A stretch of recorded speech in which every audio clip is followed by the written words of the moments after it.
Me llamo Carmen. Estaba en el segundo año de universidad cuando decidí irme de vacaciones de primavera con mi compañera de habitación Lucía. Ambas estábamos agotadas de los cursos y exámenes, y necesitábamos desesperadamente desconectar. A diferencia de la mayoría de los estudiantes de nuestro campus que se dirigían a Cancún o Miami, nosotras teníamos un presupuesto limitado. Después de revisar varias opciones, encontramos una oferta increíble para un motel a pocas manzanas de la playa de Santa Cruz, California. No era nada lujoso, pero para nosotras era perfecto, económico, cerca del océano y lejos de nuestros profesores. Los primeros 2 días fueron simplemente fantásticos. Pasábamos las mañanas en la playa, las tardes explorando el famoso paseo marítimo con sus atracciones vintage, y las noches probando diferentes restaurantes y bares locales. Ninguna de las dos era gran bebedora, pero nos permitíamos algún cóctel para entrar en el espíritu vacacional. Finalmente estábamos viviendo la experiencia de las vacaciones de primavera americana que siempre habíamos visto en las películas, aunque en una versión más tranquila y con mucho menos dinero. La tercera noche, decidimos participar en una fiesta en la playa organizada por algunos chicos que habíamos conocido el día anterior. Era una reunión bastante pequeña, unas 30 personas alrededor de una hoguera en la playa con música, aperitivos y bebidas. Me estaba divirtiendo, pero noté que Lucía parecía particularmente interesada en uno de los chicos, Javier. Los dos se alejaron para dar un paseo por la orilla y no los vi durante al menos 1 hora. Estaba charlando con algunos estudiantes de San Diego cuando recibí un mensaje de un número desconocido. Divertida fiesta, ¿verdad? Miré alrededor confundida. No le había dado mi número a nadie allí. Respondí preguntando quién era, pero no obtuve respuesta. Pensé que era una broma y volví a socializar, pero una sensación de incomodidad comenzó a insinuarse. 1 hora después, Lucía aún no había regresado. Le envié un mensaje preguntándole si estaba bien. Sin respuesta. No era propio de ella ignorar los mensajes, especialmente cuando estábamos en un lugar nuevo. Empecé a preocuparme cuando recibí otro mensaje del número desconocido. Tu amiga se está divirtiendo mucho. Quizás demasiado. Eso me heló la sangre en las venas. Pregunté a uno de los organizadores de la fiesta dónde podrían haber ido Javier y Lucía, pero nadie los había visto. Estaba a punto de llamar a Lucía cuando recibí una foto del mismo número desconocido. Era la imagen borrosa de una chica acostada en la arena. Parecía Lucía, pero estaba demasiado oscuro para estar segura. Debajo, un mensaje: creo que ha bebido demasiado. El pánico me invadió. Mostré el mensaje a algunos chicos en la fiesta, pero la mayoría estaba demasiado interesada en divertirse para tomarme en serio. Solo una chica, Elena, entendió la gravedad de la situación y se ofreció a ayudarme a buscar por la playa. Después de 20 minutos de búsquedas infructuosas, recibí otro mensaje, más al norte, cerca de las rocas. Con Elena a mi lado, corrimos en esa dirección. La playa estaba completamente desierta en ese punto, y la luna apenas iluminaba el paisaje. Luego escuchamos un gemido. Lucía estaba allí, sentada con la espalda contra una roca, semiconsciente. Noté a Javier alejándose rápidamente hacia la calle principal. Elena me ayudó a llevar a Lucía al hospital, donde los médicos confirmaron que le habían administrado una sustancia sospechosa que le había causado confusión y pérdida de conocimiento. Por suerte la habíamos encontrado a tiempo, antes de que pudiera sucederle algo peor. Mientras esperábamos en el hospital, le conté todo a un agente de policía. Mostró poco interés, sugiriendo que probablemente Lucía solo había exagerado con el alcohol, algo común durante las vacaciones de primavera. Su indiferencia me enfureció, pero estaba demasiado cansada para discutir. Volvimos al motel al amanecer, con Lucía aún aturdida pero consciente.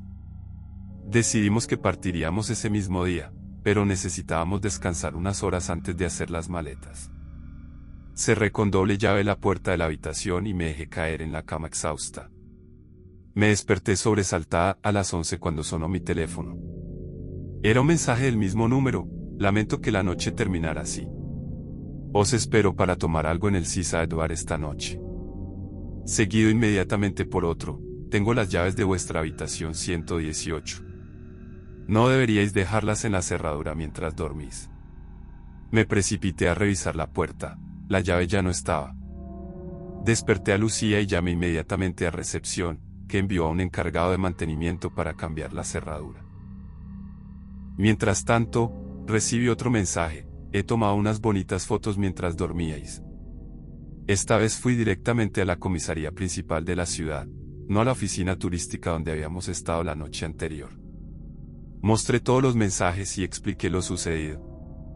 Un detective mayor finalmente se tomó el caso en serio, especialmente cuando descubrió que Javier Rodríguez tenía antecedentes por comportamientos intimidatorios y acoso.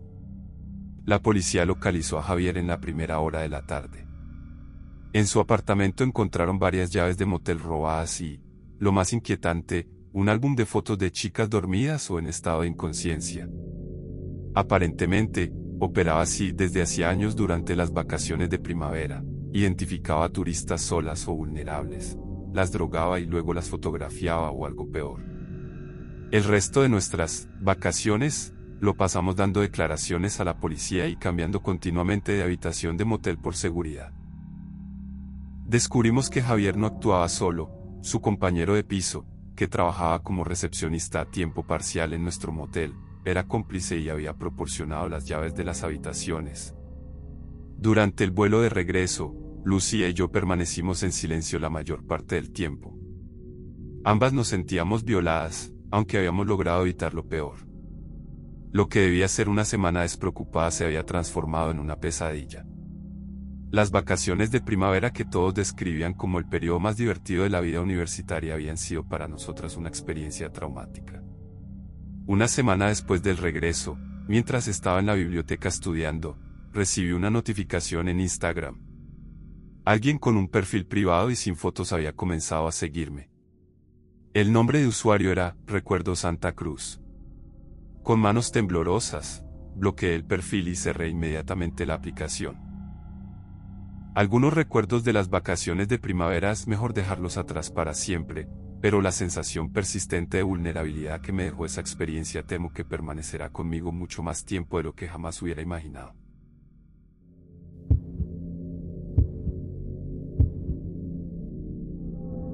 Voy a confesarlo, mi hijo mayor está en su último año de universidad.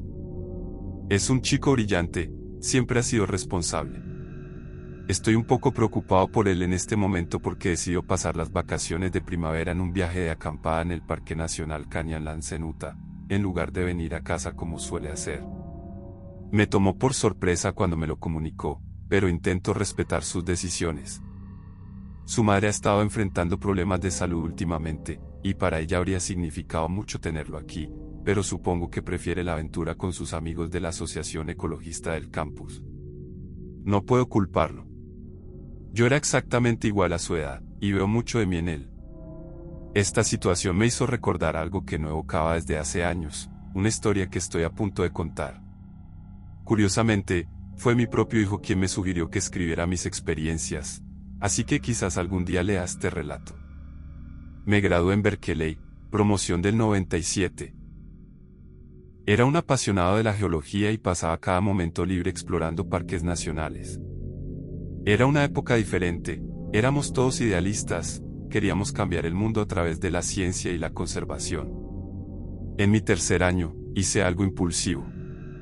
Estaba saliendo con una chica mexicana llamada Sofía Sánchez, a quien recuerdo con nostalgia. A veces me pregunto cómo habría sido diferente mi vida si hubiera elegido continuar esa relación. En lugar de volver a casa durante las vacaciones de primavera como de costumbre, Sofía me convenció de ir con ella a Moab, Utah, cerca de Canyonlands, donde su familia tenía una pequeña propiedad aislada. Era mi primera vez en esa región desértica, y estaba ansioso por causar una buena impresión, así que acepté sin dudar, pero estaba nervioso. No quería cometer errores, y Sofía había hablado a menudo de lo unida que era su familia, así que era consciente de que ya sabían mucho sobre mí.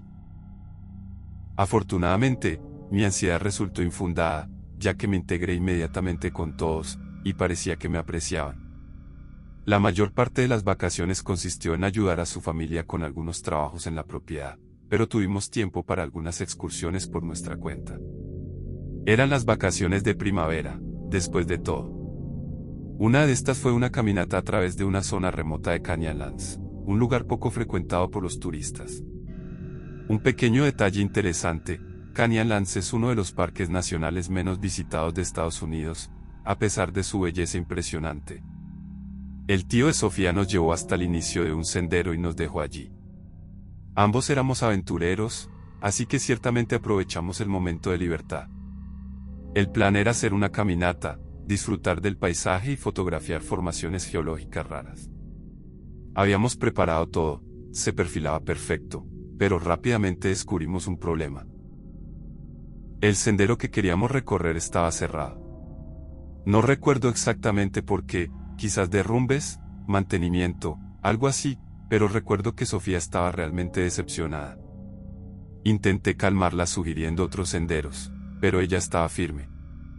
Ese recorrido en particular ofrecería vistas de formaciones geológicas únicas que no se podían ver en otro lugar. Parecía una exageración, pero ella había estudiado cuidadosamente los mapas y estaba decidida. Me preguntó qué pensaba sobre ignorar las barreras y continuar de todos modos. Siempre había sido respetuoso con las reglas, pero algo en ese día, quizás la emoción, me hizo estar de acuerdo. Nos aseguramos de que no hubiera nadie, cruzamos las barreras y comenzamos a caminar por el sendero prohibido. Al principio, era exactamente lo que esperábamos, incluso mejor, parecía que teníamos todo el cañón para nosotros solos, lo que era particularmente extraordinario considerando lo concurrido que habría estado en condiciones normales. Imagina visitar un lugar de belleza primordial y ser el único ser humano presente. Una exclusividad imposible de encontrar. Caminamos durante horas, admirando las capas geológicas y tomando fotografías, disfrutando de la soledad absoluta. Fue realmente fantástico, debo admitirlo. Pero entonces, de la nada, Sofía se detuvo y me agarró del brazo, casi haciéndome caer. Esto me puso inmediatamente en alerta, aunque no entendía que la había asustado. Miré frenéticamente alrededor hasta que lo vi. Un poco más adelante en el sendero había lo que parecía un coyote muerto de manera antinatural. Su cuerpo estaba retorcido en una posición imposible. Sí, era grande, y parecía que sus patas habían sido dobladas y entrelazadas en un patrón deliberado. Le dije a Sofía que se quedara quieta, y me acerqué con cautela solo, esperando que fuera solo una ilusión creada por ramas o escombros. ¿No lo era? Examiné el cuerpo sin acercarme demasiado y confirmé lo que temía. El coyote había sido manipulado y posicionado intencionalmente. No había signos evidentes de heridas, pero la posición era demasiado precisa para ser natural, lo que era definitivamente perturbador. La peor parte, sin embargo, era que el cuerpo aún no había comenzado a descomponerse, lo que significaba que había sido colocado allí recientemente. Sofía estaba temblando. Yo estaba principalmente conmocionado.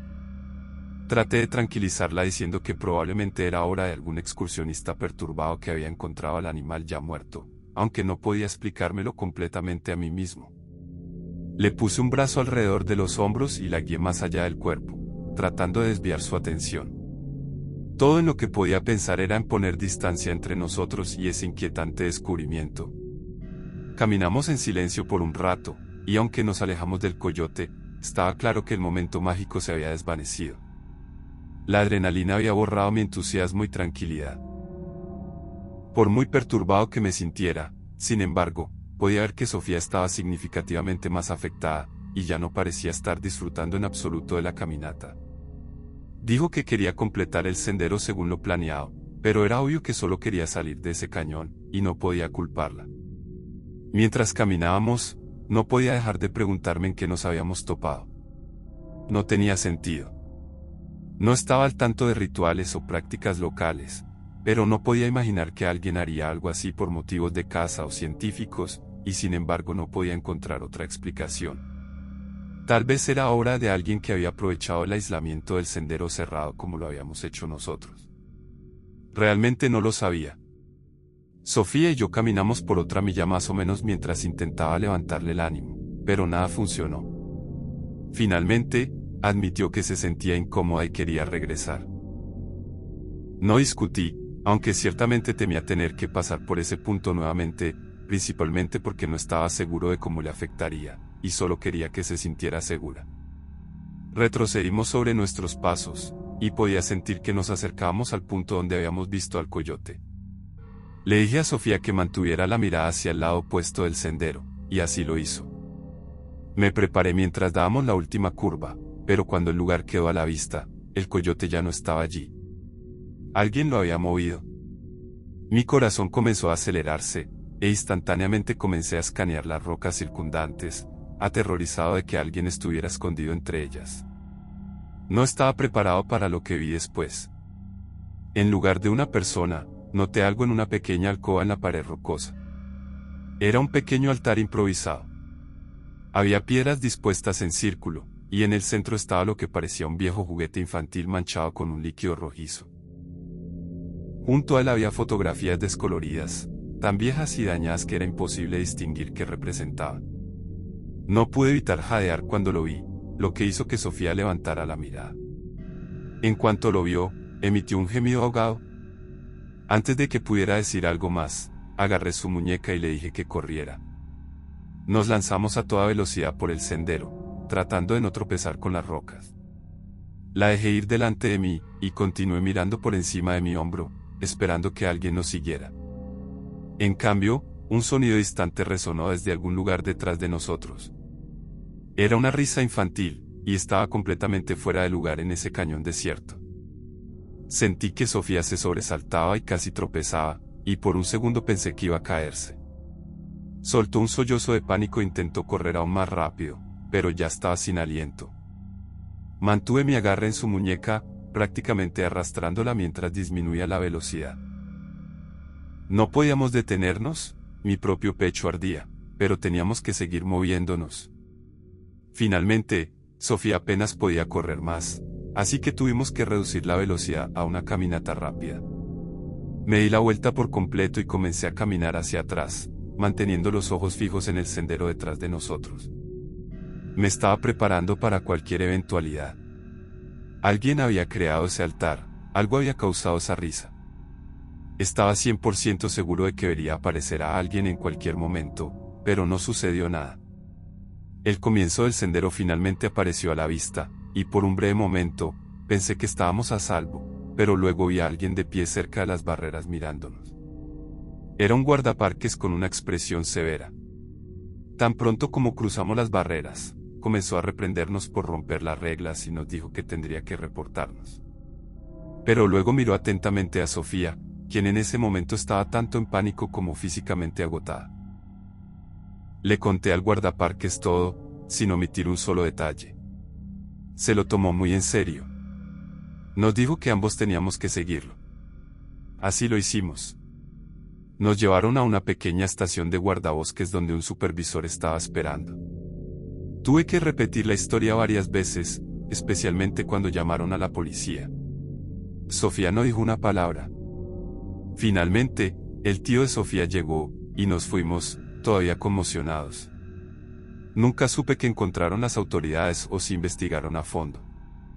Estoy seguro de que la familia de Sofía pudo haber escuchado algo, pero rompimos el verano siguiente, y perdimos el contacto después de la graduación, así que realmente no sé qué pasó. No he pensado en esta experiencia durante mucho tiempo, pero sigue siendo tan inquietante como lo era hace 25 años. Creo que la peor parte de todo el incidente fue esa risa infantil, porque nunca vimos a nadie más en ese sendero, y el parque más cercano a la zona estaba a más de 15 millas de distancia. Todos estos años, siempre me he preguntado si esa vieja propiedad de la familia de Sofía podría tener alguna conexión con lo que encontramos ese día en el cañón, pero nunca he tenido el valor de investigar.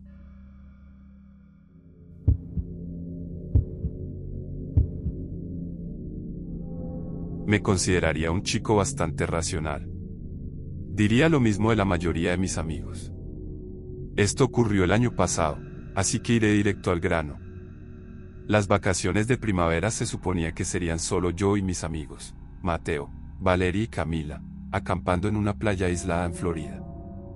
Sin multitudes, solo estrellas y olas. Llegamos tarde, más tarde de lo que habíamos planeado.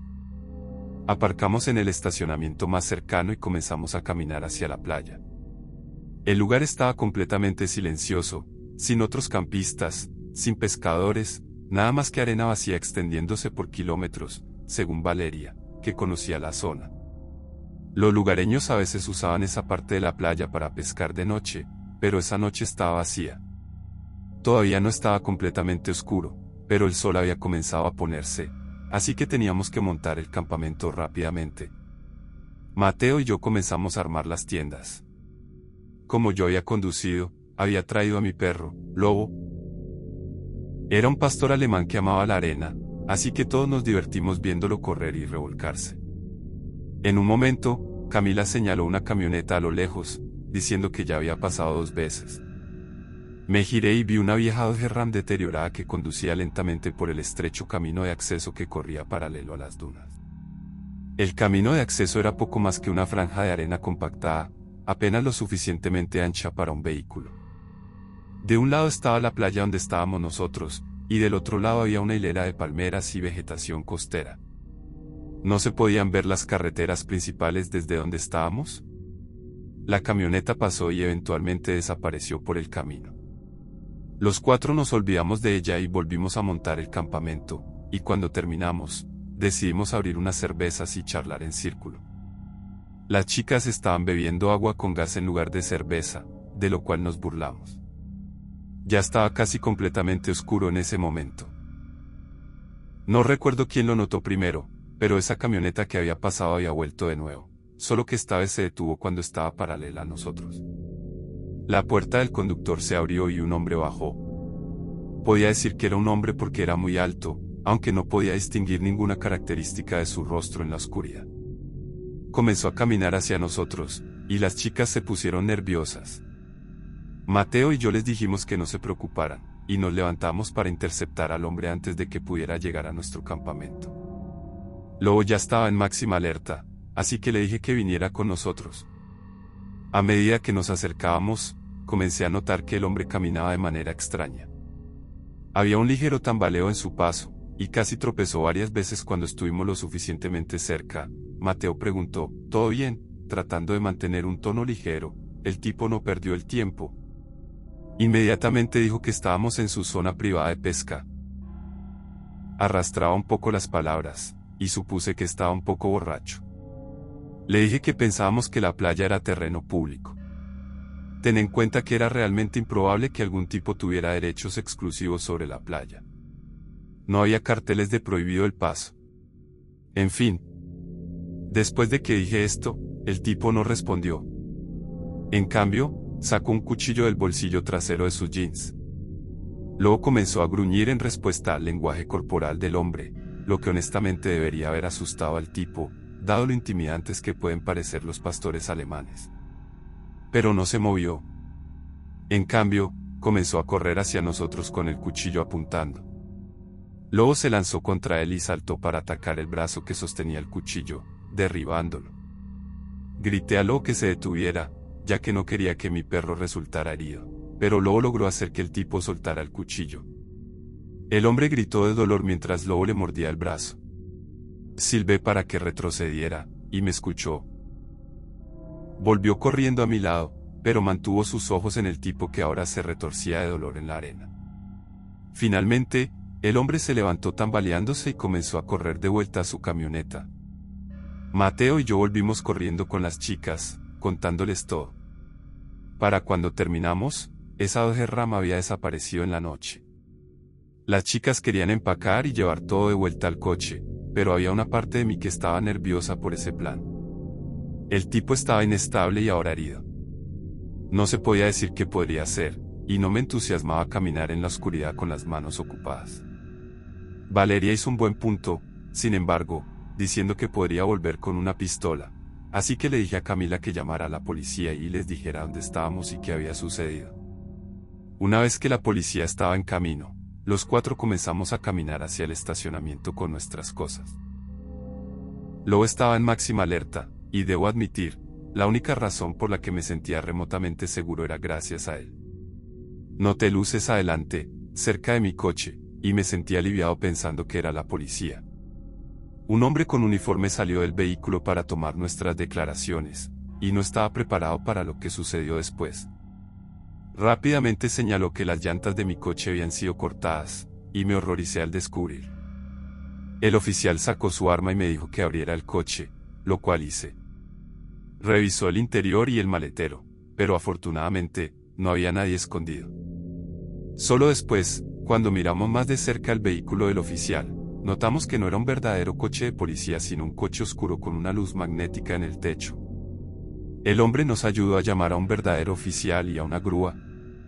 Mientras esperábamos, nos contó que en los últimos meses, había habido varios ataques a lo largo de esa franja de playa, todos con un patrón similar. Un hombre en una camioneta fingiendo ser dueño de la playa, tratando de atraer a campistas aislados hacia el bosque. 2 grupos de turistas nunca habían sido encontrados. Gracias a Dios habíamos traído al lobo con nosotros esa noche. Ese tipo probablemente era un depredador en serie. Podría haber sido un cuádruple homicidio si hubiera conseguido lo que quería. Las autoridades nunca atraparon al hombre de la camioneta, y a veces me pregunto si todavía está ahí fuera, esperando a otros campistas desprevenidos.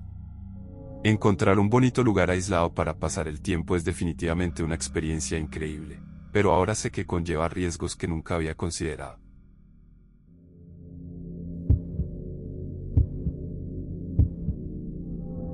Almohadilla. La trampa de Palm Springs era las vacaciones de primavera de 2011. Mi amiga Lucía y yo habíamos planeado cuidadosamente nuestra escapada del campus de la Universidad Northwestern hacia el paraíso soleado de Palm Springs, California. Después de meses de estudio intenso y el largo invierno de Illinois que finalmente cedía a la primavera, necesitábamos sol y libertad. Ambas teníamos 22 años y habíamos estado ahorrando durante meses para permitirnos una elegante casa con piscina en el barrio de Vista Las Palmas, a unos 20 minutos en Lyft de las principales atracciones de la ciudad. Aterrizamos el jueves por la tarde. El calor seco del desierto parecía derretir instantáneamente los meses de estrés académico que había acumulado. Pasamos la primera noche simplemente explorando el vecindario, deteniéndonos en un pequeño bar al aire libre donde saboreamos cócteles artesanales mientras disfrutábamos de la vista de las montañas que marcaban la ciudad. Era el comienzo perfecto. El viernes por la mañana, decidimos visitar el Ace Hotel, famoso por su piscina y ambiente vibrante. Estiradas en las tumbonas junto a la piscina con nuestras toallas, Lucía y yo atraíamos la atención de varios grupos de chicos de vacaciones. Los rechazamos educadamente, pero cuando un hombre llamado Javier se acercó, o más precisamente, se acercó a mí, algo en él inmediatamente captó mi atención. Tenía un distintivo acento sureño, una confianza tranquila en sus modales y un aspecto pulido que delataba cierta riqueza discreta. Javier preguntó cuáles eran nuestros planes para la noche y, después de una breve conversación, me pidió mi número. Se lo di sin dudarlo. Después de que se fue, Lucía no pudo evitar notar cómo Javier no se había detenido a hablar con ningún otro grupo de chicas, simplemente revisando su teléfono mientras se alejaba. Lucía estaba visiblemente molesta por el interés selectivo que Javier había mostrado en mí. Más tarde, cansadas de la creciente multitud en el hotel, decidimos regresar a nuestra casa de alquiler con algunas botellas de vino y aperitivos comprados en una tienda local. Mientras bebíamos vino junto a la piscina escuchando música, cedí al impulso de enviarle un mensaje a Javier. La respuesta llegó casi inmediatamente. Él y un amigo no tenían planes para la noche y sugerían encontrarse en Vista Las Palmas. Lucía quería saber si el amigo era atractivo, pero evité preguntárselo. Decidimos invitar a los chicos a tomar una copa en nuestra casa antes de salir. Javier y su amigo Mateo llegaron alrededor de las 8, trayendo una cara botella de tequila que colocaron en la encimera de la cocina. Mateo era sorprendentemente encantador, con una elegancia natural que parecía complementar la actitud más directa de Javier.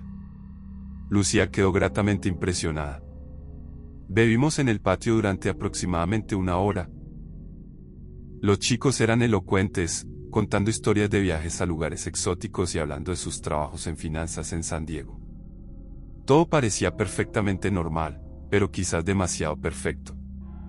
El grupo decidió ir a un local de moda cercano. Lucía y yo ya estábamos bastante afectadas por el alcohol cuando llegamos, y Javier y Mateo continuaron pidiendo rondas de chupitos. Mi memoria comenzó a nublarse, los contornos de la noche se volvieron cada vez más indistintos. En un momento dado, Lucía y Mateo se alejaron hacia otra área del local, dejándome sola con Javier. Cuando me disculpé para ir al baño, Javier se ofreció a pedir otra ronda. Le pedí un tequila con soda. Al regresar del baño, noté algo inquietante. Javier estaba inclinado sobre las bebidas en la barra, con el cuerpo posicionado para ocultar lo que estaba haciendo. Me moví ligeramente para tener una mejor vista y lo vi manipulando algo cerca de mi vaso. A pesar del alcohol en mi sangre, una alarma resonó en mi mente. Me alejé sin que él lo notara, buscando a Lucía en el abarrotado local, pero mi amiga parecía haber desaparecido junto con Mateo. Salí a la calle e intenté llamarla repetidamente, sin éxito. Javier me envió un mensaje preguntando a dónde había ido. Lo ignoré. En cambio, envié numerosos mensajes a Lucía, advirtiéndole que sospechaba que Javier había intentado drogarme y que debíamos alejarnos inmediatamente de esos chicos. Empecé a caminar hacia la casa de alquiler. Finalmente, Lucía respondió cuestionando mi acusación, sugiriendo que el chico simplemente estaba revisando su teléfono. Intenté llamarla, pero Lucía solo respondió con otro mensaje, informándome que aún estaba con Mateo y que me alcanzaría pronto. Regresé a la casa, entrando con el código de la cerradura electrónica. La puerta se cerraba automáticamente después de unos segundos, al igual que la del fondo. Sentada sola, todavía bajo los efectos del alcohol, comencé a dudar de mi propia percepción. Tal vez había exagerado y Javier realmente solo estaba revisando su teléfono. El silencio de la casa fue interrumpido por el sonido de la manija de la puerta trasera moviéndose, seguido por el ruido de las teclas de la cerradura electrónica y el pitido de un intento fallido. Luego llegó un mensaje de Lucía, pidiéndome que abriera la puerta trasera. Me acerqué a la puerta y llamé a mi amiga, pero no recibí respuesta. Intenté llamar a su teléfono, pero seguía sin responder. Llegó otro mensaje, instándome a que me apresurara y abriera la puerta, advirtiéndome que alguien estaba llegando. El pánico comenzó a apoderarse de mí. Grité a través de la puerta, diciéndole a Lucía que me estaba asustando. No había mirillas ni ventanas que me permitieran ver quién estaba afuera. Supliqué cualquier señal que confirmara la presencia de mi amiga, pero el silencio desde el otro lado de la puerta continuó. Recordando la mirilla en la puerta principal, corrí a mirar y vi con horror lo que parecía ser Javier escondido a un lado, parcialmente en la sombra. Un torrente de pensamientos aterradores cruzó mi mente. Estaba Lucía en peligro. La habían obligado a enviar esos mensajes. Demasiado aterrorizada para abrir cualquier puerta, respondí al mensaje diciendo que estaba llamando a la policía. No recibí respuesta. Realmente llamé al 911, explicando la situación con voz temblorosa. Mientras hablaba con el operador, volví a mirar por la mirilla. Javier había desaparecido. Cuando llegó la policía, uno de los agentes me preguntó si mi amiga era una chica de pelo castaño rojizo. Asentí. El agente me dijo que un colega había encontrado a una joven en estado confuso y la estaba trayendo aquí. Lucía llegó en un segundo coche de policía, visiblemente conmocionada y entre lágrimas. Entre sollozos, explicó que le habían robado el teléfono y que había vagado por las calles durante casi 2 horas antes de que un transeúnte la ayudara a contactar con la policía. Los mensajes que había recibido no habían sido enviados por ella. Los agentes encontraron el teléfono de Lucía arrojado a la piscina en el patio trasero. Los chicos evidentemente habían huido cuando mencioné a la policía. Tuvimos que presentar un informe detallado, describiendo cada particular de la noche. La policía prometió recuperar las grabaciones de vigilancia del local. Tuvimos que contactar con el propietario para terminar nuestra estancia inmediatamente. Pasamos el resto de la noche en un hotel cerca del aeropuerto, despertándonos por pesadillas cada vez que cerrábamos los ojos. Una semana después, recibí una llamada de la policía de Palm Springs. El agente me informó que el número de teléfono de Javier estaba registrado a nombre de un hombre que había denunciado el robo de su móvil 3 días antes de nuestro encuentro. Estaban usando teléfonos robados, probablemente para contactar con otras víctimas potenciales. Después de esa llamada, no recibimos más actualizaciones, a pesar de los repetidos intentos de obtener información sobre el caso. La falta de prioridad dada por la policía a situaciones similares, incluso con pruebas concretas, me dejó con una sensación de vulnerabilidad que nunca me ha abandonado.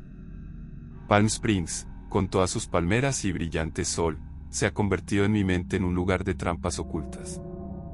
El pensamiento de lo cerca que estuvimos de un destino potencialmente trágico continúa atormentándome, haciendo imposible mirar las vacaciones de primavera con el mismo sentido de libertad que antes.